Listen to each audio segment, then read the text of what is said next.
வணக்கம் மக்களே. பிரேமா காமேஸ்வரனின் கதைகளின் உலகம் உங்களை அன்புடன் வரவேற்கிறது. இன்னைக்கு நீங்க கேட்க போற கதையின் தலைப்பு ஒரு பொழுதேனும். குரலால் உயிர் கொடுத்திருப்பது உங்கள் பிரேமா காமேஸ்வரன். இந்த கதை உங்களுக்கு பிடிச்சிருந்தா பிரேமா காமேஸ்வரன் ஆடியோ நாவல்ஸ் சேனலை சப்ஸ்கிரைப் பண்ணுங்க. கதைகள் கேட்க விரும்பும் உங்களோட நட்புகளுக்கும் ஷேர் பண்ணுங்க. மறக்காம உங்களோட கருத்துக்களை சொல்லுங்க. இப்போ கதைக்குள்ள போகலாம் வாங்க. நிறைவான பொழுது. அன்பு அன்புதானே. காதல் என்று பெயர் வைத்தாலும் நட்பு என்று சொல்லிக் கொண்டாலும் உள்ளிருப்பது என்னவோ இரு உயிர்கள் கொண்ட அன்புதானே. நாமும் வாழ்ந்து பிறரும் வாழ வழிவிட்டு அன்போடு வாழ்ந்திடுவோம் ஒரு பொழுதேனும். 2 ஆண்டுகள் கழித்து அழைத்திருந்த அத்தனை சொந்தங்களும் வாயில் கை வைத்து பார்த்து கொண்டிருந்தது அந்த வைபவத்தை. உடன் பிறந்த அண்ணன்கள் இருவர் இருக்க கர்ணனின் மடியில் அமர்த்தி வைத்து முடியிறக்கி காது குத்து விழா நடந்து கொண்டிருந்தது மீனாட்சி சக்திவேலின் தவப்புதல்வி சக்தி மீனாளுக்கு. முதல் மொட்டை தகப்பனின் குலதெய்வ கோயிலில்தான் நடைபெற வேண்டும் என்பது வழக்கம். அதை கர்ணன் மீனாட்சிக்காக உடைத்திருந்தான் சக்திவேல். புவனாவும் அதற்கு முழு ஆதரவு தந்திருந்தார். மீனாட்சியின் வீட்டில் வைத்து கர்ணனை தாய்மாமனாக அமர்த்தி அவர்களின் உறவுக்கு பெயர் கொடுத்து ஊரார் முன் சிறப்பு செய்திருக்க அவர்களை பற்றி தவறாக நினைத்து பேசிய அத்தனை பேரின் வாயும் அடைத்து போனது.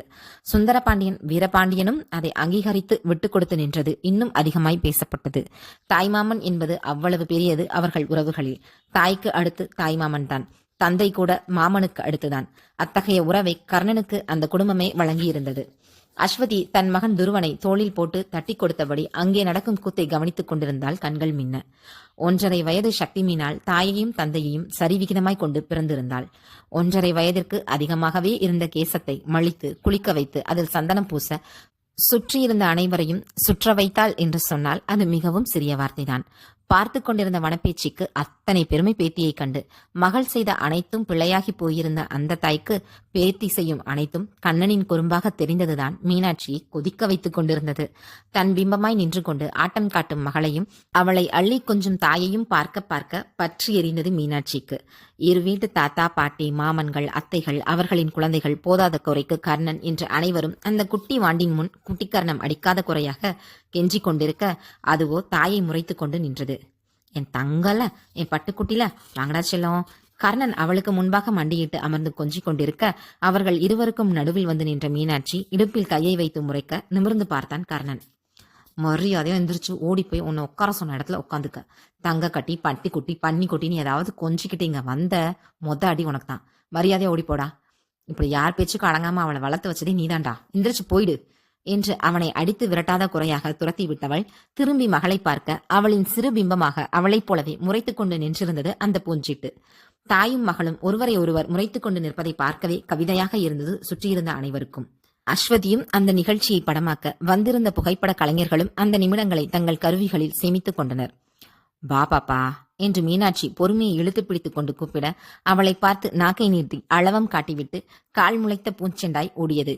அவளை நோக்கி அடி கழுத என்று 2 எட்டு மீனாட்சி வைக்கும் முன் தந்தையை அழைந்திருந்த குழந்தை தந்தையின் காலை கட்டிக்கொண்டு அப்பா தூக்கு அம்மா அடி என்று சொல்ல மகளை பூவாய் தூக்கி கொண்ட சக்திவேல் மனைவியை பார்க்க கண்களை உருட்டினாள் மீனாட்சி.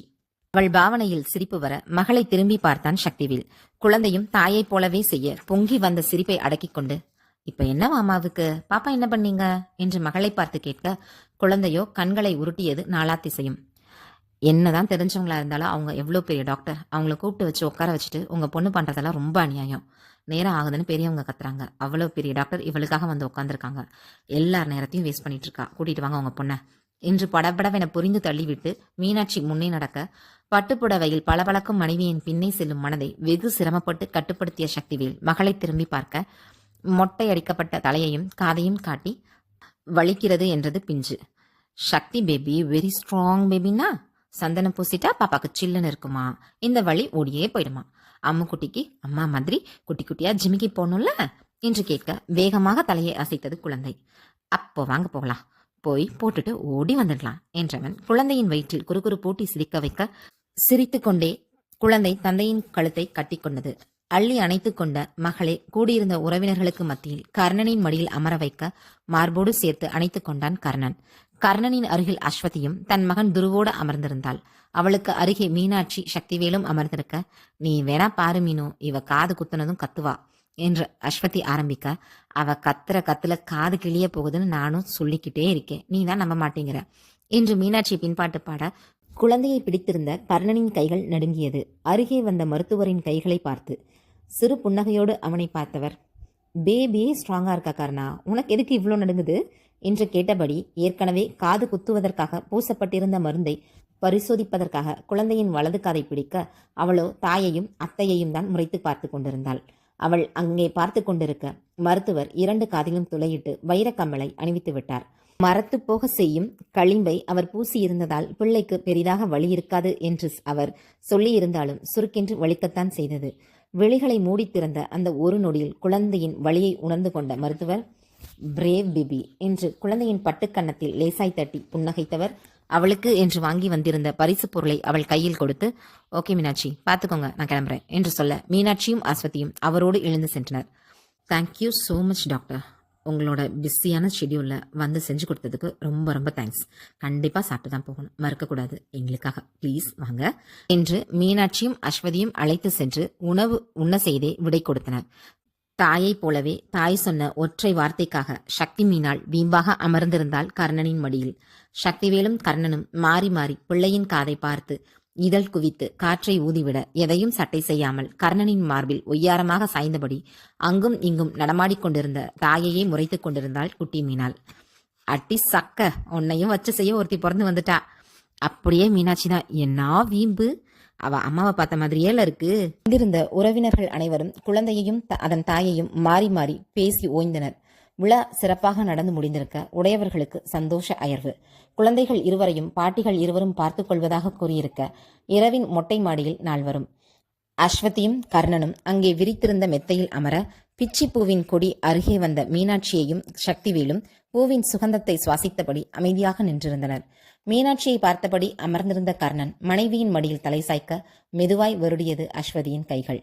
மீனாட்சி பார்த்திருந்தவனின் விழிகள் மனைவியை ஏறிட்டு பார்க்க, என்னவா என்றாள் அஸ்வதி குறுஞ்சிரிப்போடு. இவ மட்டும் என் வாழ்க்கையில வரலன்னா இவ்வளவு சந்தோஷம் எனக்கு கிடைச்சிருக்குமான்னு தெரியாது. இப்போ என்கிட்ட இருக்கிற எல்லாத்தையும் கொடுத்தது அவதான். அவ கொடுத்ததுலேயே ரொம்ப பெரிய பரிசு நீதான். அவ சொன்னது போலவே எனக்குன்னு ஒரு குடும்பமா நீயும் நம்ம பையனும். எங்களோட ஃப்ரெண்ட்ஷிப்பை முழுசா புரிஞ்சுக்கிட்ட ரொம்ப பெரிய கிஃப்ட் நீ. கொஞ்சம் நீ மிஸ் அண்டர்ஸ்டாண்டிங் பண்ணியிருந்தாலும், பொசசிவ்னு சொல்லி ஏதாவது பண்ணியிருந்தாலும் நரகமாகி இருக்கும் எங்க வாழ்க்கை. You are amazing. தேங்க்யூ அச்சுக்குட்டி, லவ் யூ சோ மச் என்று மீனாட்சியில் ஆரம்பித்து அஸ்வதியில் பார்வையை பதித்தபடி ஆத்மார்த்தமாக சொல்ல, அவர்களின் நட்பையும் தன் மீது அவன் கொண்டிருக்கும் காதலையும் உணர்ந்தவளின் இதழ்களும் மென்னகையை உதிர்த்தது. தலையை வருடி கொடுத்து கொண்டிருந்த மனைவியின் கையை பற்றி மெல்லியதாக முத்தம் பதித்தான் கர்ணன். கொடியின் அருகே நின்றிருந்த சக்திவேலை காதலாய் பார்த்து கொண்டிருந்தது மீனாட்சியின் கண்கள். அதை உணர்ந்தவனாக, இந்த லுக்கெல்லாம் நம்ம தனியா இருக்கிறப்ப விடணும் மீனம்மா என்று சொல்ல பதில் இல்லை மீனாட்சியிடமிருந்து. முழுவதுமாக திரும்பி அவளை பார்த்த சக்திவேல் என்ன என்பதாய் புருவத்தை ஏற்றி இறக்க, love you Sakthi, thank you, thank you so much என்று உணர்வு மேலிட்ட குரலில் மீனாட்சி சொல்ல, லவ் யூ சொன்னதுக்கு ஹாப்பி, பட் வை தேங்க்யூ, அதுவும் தேங்க்யூ ஸோ மச் எதுக்கா சக்திவேல் கேட்க, அது இருக்கு பெரிய லிஸ்ட். சுருக்கமாக சொல்லணும்னா தேங்க்யூ ஃபார் எவ்ரி திங். பார்த்த ஃபர்ஸ்ட் மொமெண்ட்லேயே எங்கள் ஃப்ரெண்ட்ஷிப்பையும் எங்களையும் புரிஞ்சுக்கிட்டதுக்கு, சத்தமே இல்லாமல் என்ன உங்கள் வாழ்க்கைக்குள்ளே கொண்டு வந்ததுக்கு, நான் பண்ணுற எல்லா கிறுக்குத்தனத்தையும் பொறுத்துக்கிறதுக்கு, எல்லாத்தையும் விட இன்னைக்கு நீங்கள் எனக்காக செஞ்சதுக்கு. நீங்கள் இல்லைன்னா எனக்கு லவ் இல்லை, அஸ்வதி கர்ணனோட லைஃப் இல்லை, மீனாட்சி கர்ணாவோட ஃப்ரெண்ட்ஷிப் இந்த அளவுக்கு சந்தோஷமாக இருந்திருக்குமா? வாய்ப்பே இல்லை. உறவுகளையும் அதோட உன்னதங்களையும் புரிஞ்சுக்கிற லைஃப் பார்ட்னர் கிடைக்கிறது எவ்வளவு பெரிய வரம்னு சொன்னால் புரியாது. Thank you, so thank you so much, love you Shakti என்றவள் அவன் மார்பில் சாய தன்னோடு சேர்த்து இறுக்கி அணைத்தவன், மீனம்மா, உன்னை நேசிக்கவும் அன்பை வாசிக்கவும் தென்றல் காத்திருக்கு. உன்னை காதலித்து புத்தி பேதளித்து புஷ்பம் பூத்திருக்கு. உன்னை தொட்ட தென்றல் வந்து என்னை தொட்டு என்னென்னவோ சங்கதிகள் சொல்லிவிட்டு போக, உன் மனமும் என் மனமும் ஒன்றை ஒன்று ஏற்றுக்கொண்டு ஒப்பந்தத்தில் கையெழுத்து போட, பின்பு மோகன பாட்டெடுத்தோம், முழு மூச்சுடன் காதலித்தோம். மீனம்மா, அதிகாலையிலும் அந்தி மாலையிலும் உந்த ஞாபகமே என்று அவள் காதுக்கு மட்டுமே கேட்கும் குரலில் பாட, எப்பொழுதும் போல மயங்கியவளின் உள்ளம் அவன் பால் சாய்ந்தது. குளிர் நிலவின் ஒளியில் தன் வாழ்வை வளமாக்கிய தம் இணைகளோடு இணைந்தவர்கள் உள்ளம் வாழட்டும் பல்லாண்டு என்று வாழ்த்தி விடைபெறுவோம். நன்றி, வணக்கம். நேரம் ஒதுக்கி இந்த கதையை கேட்ட உங்களுக்கு என்னோட பேரன்புகளும் பெருநன்றிகளும். மீண்டும் அடுத்த அத்தியாயத்தில் சந்திக்கும் வரை உங்களிடமிருந்து விடைபெறுவது உங்கள் பிரேமா காமேஸ்வரன். இந்த கதை உங்களுக்கு பிடிச்சிருந்தா பிரேமா காமேஸ்வரன் ஆடியோ நாவல்ஸை சப்ஸ்கிரைப் பண்ணுங்க. கதைகளை கேட்க விரும்பும் நட்புகளுக்கும் ஷேர் பண்ணுங்க. மறக்காம உங்களோட கமெண்ட் சொல்லுங்க. நன்றி, வணக்கம்.